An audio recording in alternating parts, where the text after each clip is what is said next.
too much smoke. Oh, there we go. Hello. Can you hear me? Can you hear me?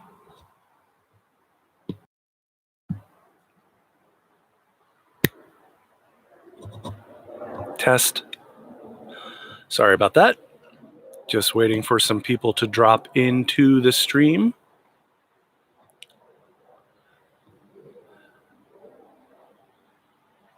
All right, we got one.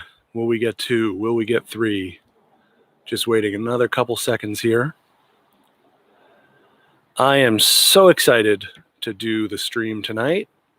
Thank you for joining.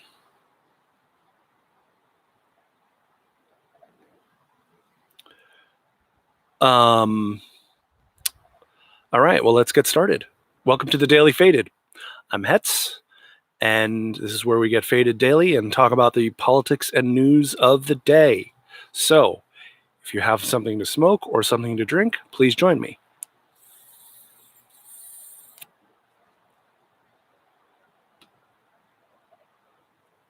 So, our dear leader says this will be over by Easter, except it won't. I wanted to start off tonight with a very important fake news update.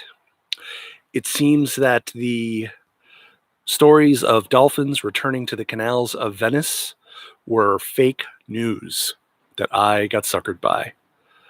Woohoo! National Geographic debunked it. The video was actually from Sardinia. And of course, people took advantage of COVID-19 to make up some fake news, which lots of people are doing. So, anyway, and there was also, I didn't mention this on the stream, but there was also some pictures of elephants getting drunk. I guess it was elephants at a vineyard that had somehow gotten drunk and were rolling around. Those also apparently are fake. I didn't believe those. Part of why I didn't mention them. And before we get into the meaty stuff, I'm going to start off with today's daily fail.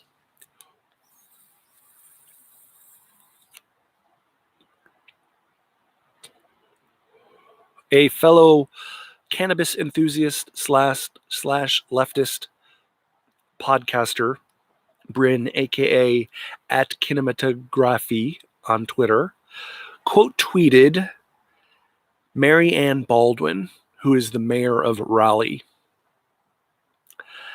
Mary Ann Baldwin had tweeted, "Here's what we did tonight to support our local restaurants. Take out from Garland, and we left a 35% tip. Please do the same." And she posted pictures of all of their takeout. And right next to her takeout, the mayor of Raleigh, was her pen.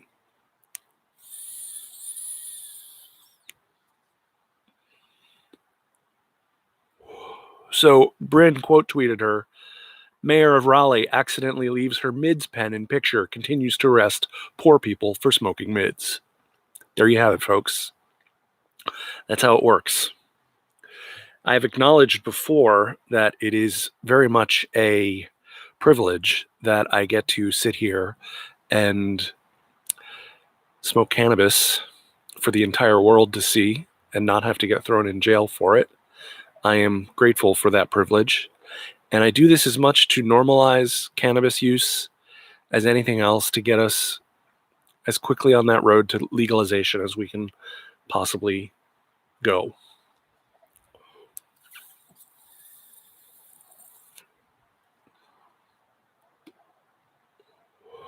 So, a lot to talk about tonight.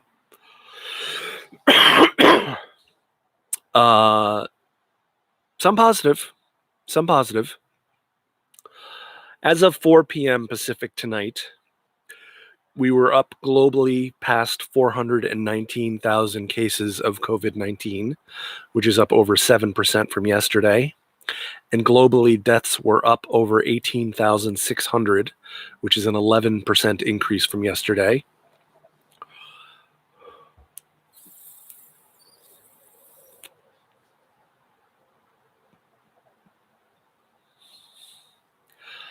In the U.S., We were at 53,280 cases around 4 o'clock Pacific, which was up over 21% from yesterday.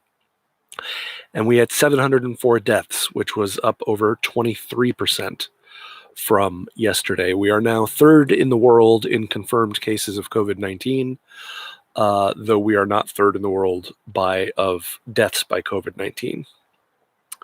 Europe is up over 217,000 cases now, which is up over 11% from yesterday. And they are up past 12,000 deaths, which is up 16% from yesterday. Italy's death rate had started going down for a few days in a row, but yesterday they had another very high death toll, the second highest after Saturday, which was their highest, over 700. But I did want to start off, before I go into Trump, I wanted to tell you something positive. Yesterday, I signed the Healthy LA Coalition petition to the LA City Council, which is put together by over 175 activist, labor, legal protection groups, including the Democratic Socialists of America LA chapter, of which I am a member. And it was a petition to the city calling for a strong moratorium on evictions, rent forgiveness and mortgage suspension, an immediate freeze on all residential and commercial rent and utility bill increases, 14 days of sick leave for all workers and prohibiting retaliation for taking sick leave, and dumpsters, showers, hand washing stations, bathrooms, and other services at informal settlements. So I was very happy to sign that petition, and I got a call from a comrade at DSA LA today, and he was asking me to make a call to my council member tomorrow, which I'm going to do. It was actually in the news earlier today that the LA City Council postponed their next council meeting. They adjourned, I guess, until April. They did not set a date in April when they would be reconvening. And of course, they did that when they were supposed to be looking at, eviction moratorium. So now we're pushing for them to get back to work. I'll be calling my council member about that tomorrow, and we want them to take up council member Mike Bonin's proposal for a 24-month eviction moratorium in LA. So there we are, DSA trying to do right by people, trying to do good by working people and normal everyday Angelenos and Americans. So, activists are being active and getting out there and trying to make things better for people. So that's good. Hey, Bernie Sanders raised over $2 million for 5 charities helping with people deal with the COVID-19 situation.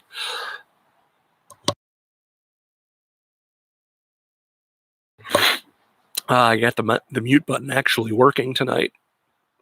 I rewatched the stream from last night, and I thought it was funny that I was yelling at Ludwig and the mic was still on. Anyway, now let's get into the news of the day. Joe Biden suddenly getting out there and being upfront in the public. Twitter was all a Twitter about Joe's appearances on The Lead with Jake Tapper and Deadline with Nicole Wallace on MSNBC, who I always have to remind people lied for George W. Bush, the war criminal, when she worked as his comms director in the White House and on his 2004 campaign. So as much as people like Nicole Wallace on MSNBC, we cannot forget that she was a propagandist for a war criminal who should be in The Hague. I didn't actually see any of the clips. I just saw DNC chuds on Twitter creaming themselves over it. They were just very, very excited that Joe was looking so presidential. If I get a chance, I'll look at the clips and maybe comment on it tomorrow. I did see one clip from his appearance on The View, and I had to write down what he said because it was memorable, but not to me because I have no memory. Asked about the cure being worse than the problem, Joe Biden answered, "We have to take care of the cure. That will make the problem worse no matter what." I don't know what that means. If you can translate that for me, please feel free to translate it and put it in the chat or in the comments. A couple of random news pieces that I thought I'd throw out there today.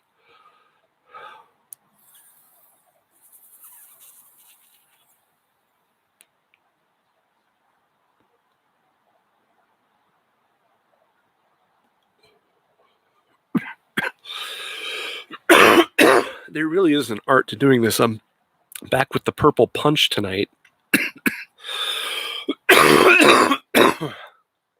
I definitely was too stoned last night to do the news.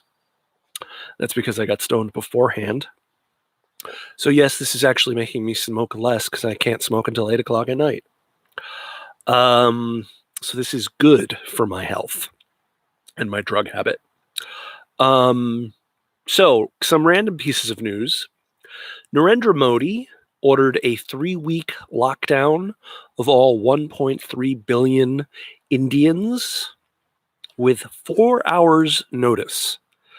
I saw India on the website with the confirmed case numbers and death numbers, but they were relatively low when I saw them, and I saw their trajectory chart, and it didn't look too bad. But given the living conditions in India, given the densely populated cities like Mumbai, given the poverty, given the not an apartheid state necessarily, but close to it between Hindus and Muslims, given all of that, you could certainly see how India would be ripe for a serious coronavirus outbreak.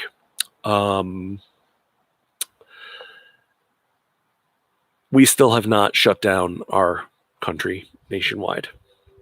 More states moved yesterday to impose their own stay-at-home orders, which will soon cover 158 Americans in 16 states. It's worth noting that at least 30 states are doing virtually nothing. Apple is donating 9 million masks to hospitals and healthcare providers.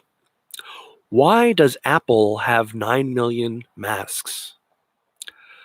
That's almost as much as we have in our strategic stockpile. Why does Apple have more masks put aside than our U.S. government? Is it perhaps because our large corporations are more powerful than our government and are more prepared for things like pandemics? Maybe that's why Facebook had 700,000 masks that they were able to give away. I'll bet you they held on to 1 million for themselves. Washington Post reported that the intelligence community was warning the White House and the intelligence committees of the global threat of this pandemic and obviously the national security threat that it poses all the way back in January. So yeah, they knew and they said nothing and they let the president prevaricate and make things up and they sold their stocks. They need to go. They just need to go. Texas and Ohio have, of course, included abortions among non-essential surgeries that cannot be performed during the pandemic because they are not doing non-essential surgeries so that they can save the personal protective equipment. How is an abortion a non-essential surgery? Kind of blows the mind. It blows your mind. But we got more genius stuff coming out of Texas in a minute. But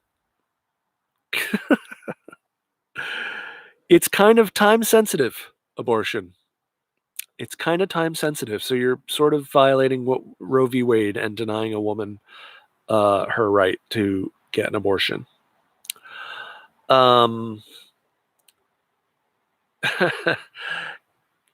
Kentucky Governor Andy Beshear, I shouldn't be laughing, reported 39 new cases in Kentucky today, one of which was contracted by someone who went to a coronavirus party, which apparently a coronavirus party is a thing where you go and act like there's no coronavirus with a bunch of your friends, and then you catch coronavirus. That's not my idea of a party. So as soon as I went on Twitter this morning, there was already an argument raging that had clearly come out of Trump's press conference from yesterday afternoon and had clearly come out of the new right-wing talking points that we're being barraged with about reopening our economy. And the argument between hashtag reopen economy and hashtag not dying for Wall Street was raging on Twitter. And it's a perfect example to me of how Donald Trump divides the American people. Because there's no reason to hashtag reopen America. That's not a good idea. And he's ignoring doctors and scientists when he suggests he's going to do it. So if he was just being a good leader and leading us through the frozen economy, if you will, and bringing everyone together on a common unified goal, rather than making this look like a blue state problem for New York and Washington and California, it was just a completely fake divide. No, it's not a fake argument. I'm against hashtag reopen America, and I made a video that was definitely along the lines of not dying for Wall Street today, which did pretty well. And by the way, we hit 51 subscribers today. Thank you. Thank you very much. I am grateful. I am humbled. And we're building this thing together.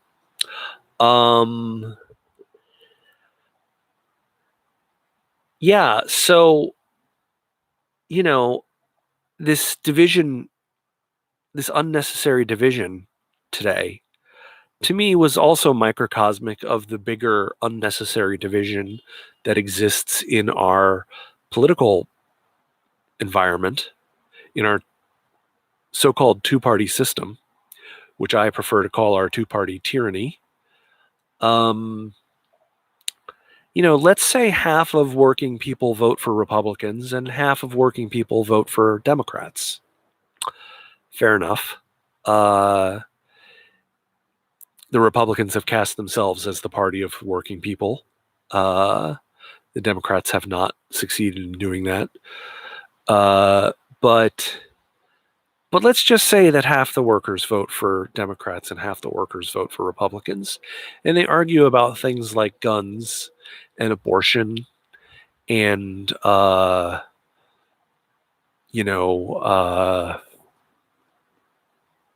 that's it, right? Guns and abortion. Trans rights in bathrooms. I don't know. They argue about a bunch of things that have nothing to do with their condition as workers. By and large, have nothing to do with their condition as workers. And so these cultural issues get used to divide people up who should be natural allies. The, working class African American woman in Detroit has a lot in common with the working class white middle-aged man in Alabama. Their interests as workers are united. They both want better wages. They both want better health care.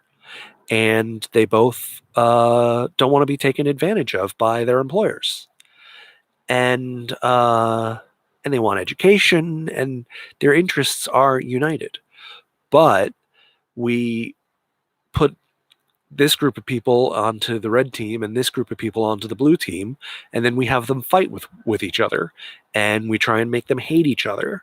And corporations are buying both parties. They're buying the Democrats and they're buying the Republicans.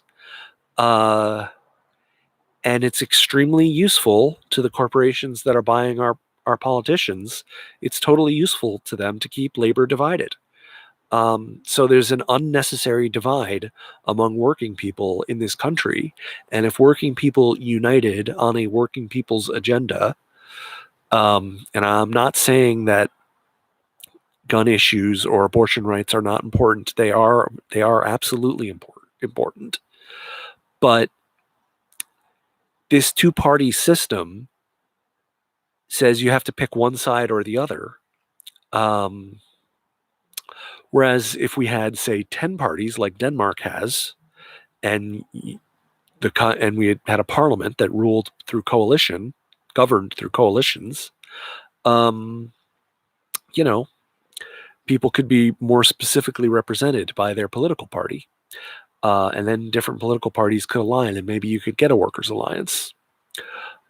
At least they could align for issues related to workers' rights, workers' pay, all of that.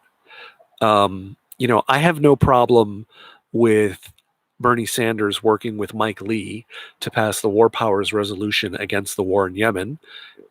We don't agree with Mike Lee on just about anything else, but we agree that the U.S. should not be supporting the Saudi genocide in Yemen. So work together with them on that,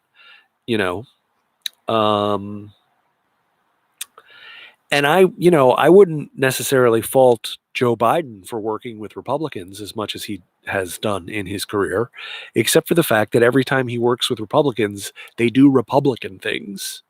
He never got the Republicans to do Democrat things. He always got the Democrats to do Republican things. So, remember, George W. Bush could not get NAFTA passed. Bill Clinton got NAFTA passed. That was a Republican project. Just one example of many, but I won't go off on that right now. Anyway, this is why both parties' leadership are talking more about bailing out companies than bailing out workers. Pelosi and Schumer's been better on it than Pelosi. They've been talking about, protections against companies doing stock buybacks and stuff like that, but they haven't really put forward a robust plan for workers. Not from what I've seen so far. Who knows? Maybe there will be a vote tomorrow. Maybe we'll be able to go into legislation in more detail tomorrow. I don't know. I do want to give props to Sherrod Brown, who I saw speaking on the floor of the Senate. I'm not sure. I think it may have been from a couple of days ago, or it may have been from today. I don't know. But he was making a very strong progressive argument. I like Sherrod Brown a lot. He's not the most progressive senator, but he is very progressive, and especially on workers' issues, on labor issues, he's very good. So I said we would be getting back to Texas.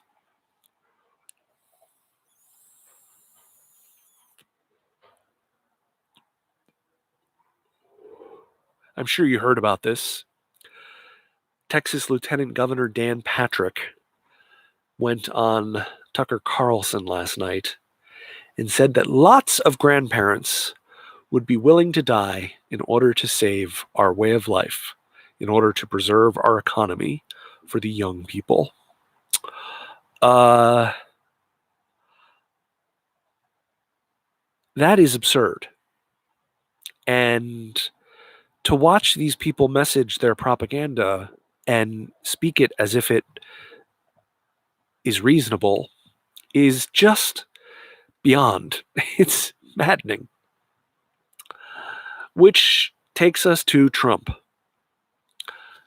Trump did a Fox town hall this morning, which I watched, and it was largely all the same nonsense that he said in the press conference yesterday and said later in the press conference today. He goes up there and he reads off numbers of items being shipped. I have no idea if these are new numbers, if these are in addition to what he said yesterday or the day before, or if he's just reading the same numbers over and over again. He keeps talking about the Javits Center over and over again. He keeps talking about the Mercy and the Comfort, the 2 U.S. Navy hospital ships. He keeps talking about them over and over again as if it's a new thing.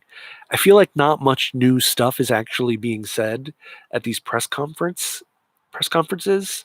And when they talk about all this gear that they're sending people, you see news reports of a hospital got gear from the strategic stockpile and it lasted until noon and then they were out of gear again. So it definitely does not seem like they're doing enough. He talked about the Senate bill, talked about direct aid to Americans. It's still unclear what exactly the aid to Americans is going to be, while they talk on and on and on about bailing out our great companies that the employees love. The cruise industry, the airline industry are great, great industries. Of course, Trump bragged about the stock market closing up today because that's all he cares about. And Trump actually said, and this is a quote, "Every decision is grounded in health and safety of the citizens." And then, without taking a breath, says we're still open, talking about being open in time for Easter. So, which is it? This is getting repetitive, Trump. It's boring already. Boring. And then he went on a nationalism riff. He said, without borders, you don't have a nation. And, American medicine is going to be for American patients, American supplies for American hospitals, et cetera, et cetera. And then he said, both parties must unite to ensure the United States is truly an independent nation in every sense of the word, manufacturing independence, economic independence, and territorial independence enforced by strong sovereign borders, which means he's once again scapegoating immigrants. Again, divide and conquer, just like we were talking about a few minutes ago. This shit is obnoxious and it's toxic. And it really is a testament to Trump's foolishness because he doesn't understand the interdependence of the modern world. He probably doesn't know that 4 or 5 teams of some of the world's best doctors traveled from Cuba to Italy to help in the crisis in Italy. He probably he doesn't understand.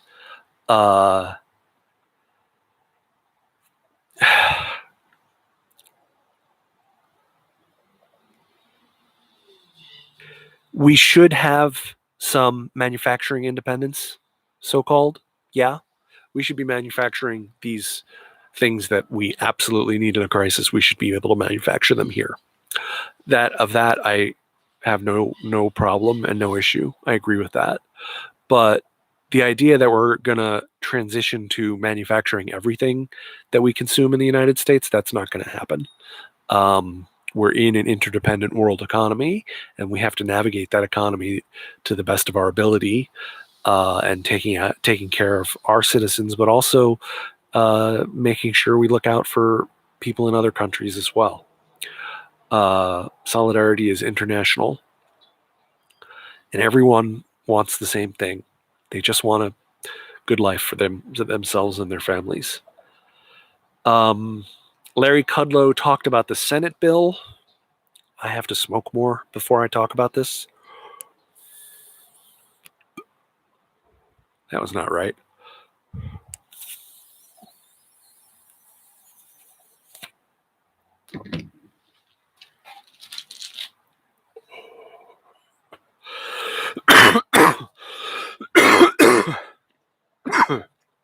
So Kudlow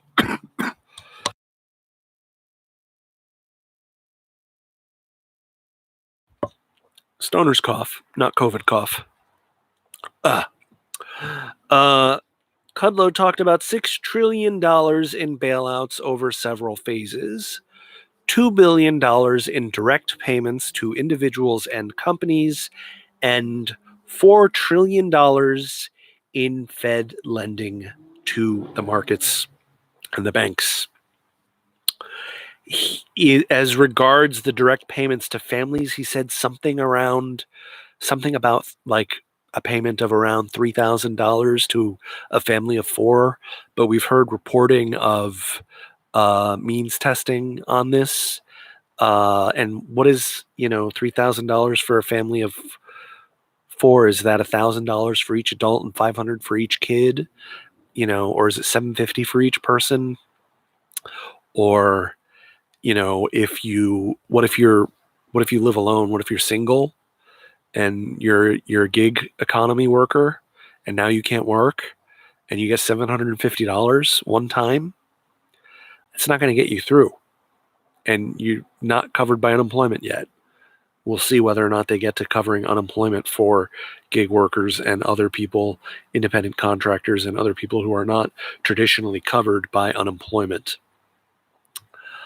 But I do have to say, they're just casually talking about $6 trillion, and the Fed has already moved over $3 trillion into the markets. So there should never, ever, it should never come up again, ever again in political discourse. No one should ever say, how are you going to pay for it again? That talking point is dead. It's history. It's gone. It's been a lie since the Nixon administration. Actually, I was corrected on this recently. It's been a lie as regards domestic policy since the Roosevelt administration. So we have the money to help people. We have the money to educate people. We have the money for people's health care. Modern monetary theory accurately describes how money works in a fiat economy like the United States. Seeing a lot from Stephanie Kelton right now, and she's exactly the person we need to be talking to. And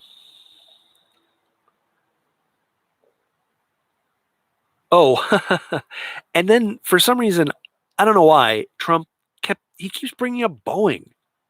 We got to take care of Boeing. We don't have to take care of Boeing. Fuck Boeing. Fuck Boeing with with something that you don't want to be fucked with. Boeing fucked up on their own. They got themselves into trouble on their own. And we don't need to be bailing out Boeing. We don't need to do anything about Boeing. If Boeing has to go out of business, Boeing has to go out of business as far as I'm concerned. Though we should provide adequate unemployment compensation for the workers. And they should get free health care and free education. They also ordered people traveling from New York City to self-quarantine for 14 days. This coming after douchebag Governor Ron DeSantis said yesterday that New Yorkers coming to Florida had to self-quarantine for 14 days. And I say that because it may be fair to self-quarantine New Yorkers who have just left New York. That may be fair. In fact, it is fair. It's a good idea. But the way Ron DeSantis was saying it was so, those filthy New Yorkers, this isn't Floridians. This is New Yorkers. Good news for you, man. Half your state is retired New Yorkers. And Dr. Birx bragged again. This brag. Oh, God. I want a reporter to call them out on this one live when it happens, because it is so infuriating. They're bragging that they tested as many people in 8 days as South Korea tested in 8 weeks. About 300,000 people. And for the record, South Korea has tested about 330,000 people, I think. But it's not relevant how many tests you're doing. It's relevant what percentage of your population you're testing, because that's how you get like statistical data, right? I think there's some smart people watching this stream who know a thing or two about science and math and can back me up on that. 300,000 tests in South Korea. I cheated. I got this from NPR. Is 1 in 170 people. 300,000 tests in the United States is 1 in 1,090 people. So we haven't tested anywhere near as many people as South Korea has tested. It's preposterous. It's absolutely ridiculous. So that they keep saying that, and it's absolutely meaningless. I got into a little back and forth with a MAGA chud on Twitter about this evening, and God, they're so gullible. They just don't listen to anything. Dr. Fauci made a reappearance today. He was not in the Fox News town hall, and they asked, "Where is Dr. Fauci? Are you getting along with Dr. Fauci? Do you still like Dr. Fauci? Hint, hint, are you going to fire Dr. Fauci?" And, but he, you know, clearly they felt the pressure from the Fox town hall. So they brought him out for the press conference, but then they didn't let him talk. He answered like 2 questions or something like that. He was hiding in the background the entire time. He was completely blocked by Trump. At one point, it looked like he was going to hide behind the American flag. He was behind Pence. It was terrible. And it's really clear what happened. You know, it's not so much that Fauci contradicted Trump, because he did it really gently and really politically. It's that people were widely coming to see Dr. Fauci as the top authority in the country to turn to in this crisis. And the malignant narcissist Donald Trump can't allow for someone else to be a higher authority than him. He has to be the daddy. He's got to be in charge of everything, you know. And he couldn't be upstaged by Dr. Fauci that way. What? Because he's a doctor? Because he knows about science and medicine? Pfft, please. They were asked, Trump was asked, what are the metrics by which you will decide what parts of the country we can open up by or around Easter? And Trump did say that he would be guided by Dr. Fauci and Dr. Birx. Fauci said it will be all about looking at the data. And then he hedged in the political way he does, and he said something to the effect of, are there areas of the country where there isn't an obvious outbreak? Is there something beneath the surface hiding, or is that part of the country safe to reopen? But he said that without mentioning that some parts of the country with lower caseloads have not done any testing. So the virus could easily be spreading in those places, and people could be asymptomatic or have light symptoms, and they just haven't started dying yet. Or people have died of pneumonia and they didn't know that they had COVID-19. So there's all kinds of holes in these theories. But look, nothing we're getting from the White House or the GOP sounds like a good approach at this point. They're not trustworthy. And, Nancy Pelosi put out the points for her next House piece of legislation, and it said direct payments to workers, but it didn't indicate how much or when. April 1st is right around the corner. People got to pay rent. So they're really toying around. They're really toying around with people's lives. But there was an Atlantic article that I thought was worth talking about. Sorry that we're going so late, but I will get through this quickly. The Atlantic article was titled "Denmark's Idea Could Help the World Avoid a Great Depression," and it was written by Derek Thompson.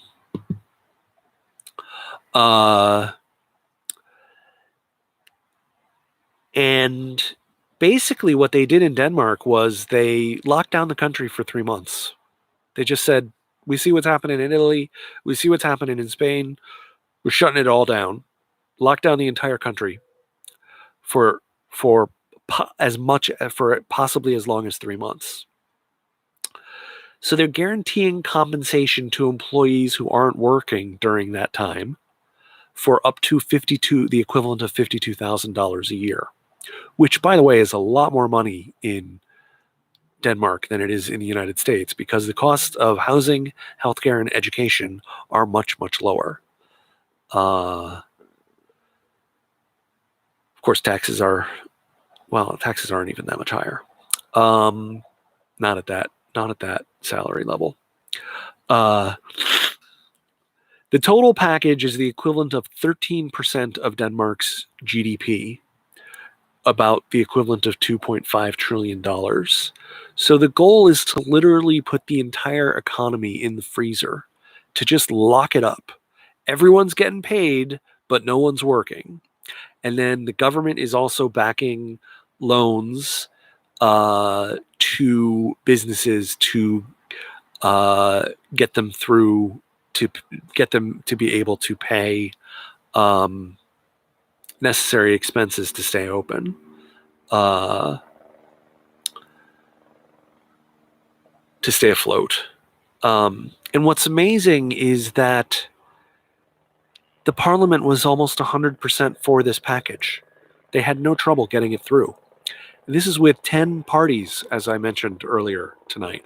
They have 10 parties in Denmark, and with 10 different points of view, they were able to work something out really quick. That is a gamble. But again, they're not on the euro. They have the kroner, I think, and it's a fiat currency. So in essence, they can print money. So this seems like a good play to me. And I would be less insistent on cash payments to people, a little bit less insistent on it, if we had complete unemployment insurance up to I would say up to $60,000 a year.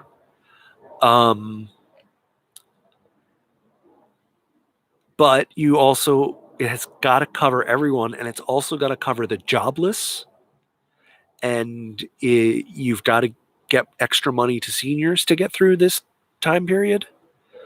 And you've got to provide families with extra money for kids to get through this time period. So I would be okay if a worker simply got their full salary, as long as their full salary is a real living wage. And when I say a living wage, I mean like starting at $25 an hour, because $15 an hour is not actually a living wage. As important as the fight for 15 is, and I support it wholeheartedly, it is too little too late. It has taken too long. And the House bill that raises the minimum wage to $15 an hour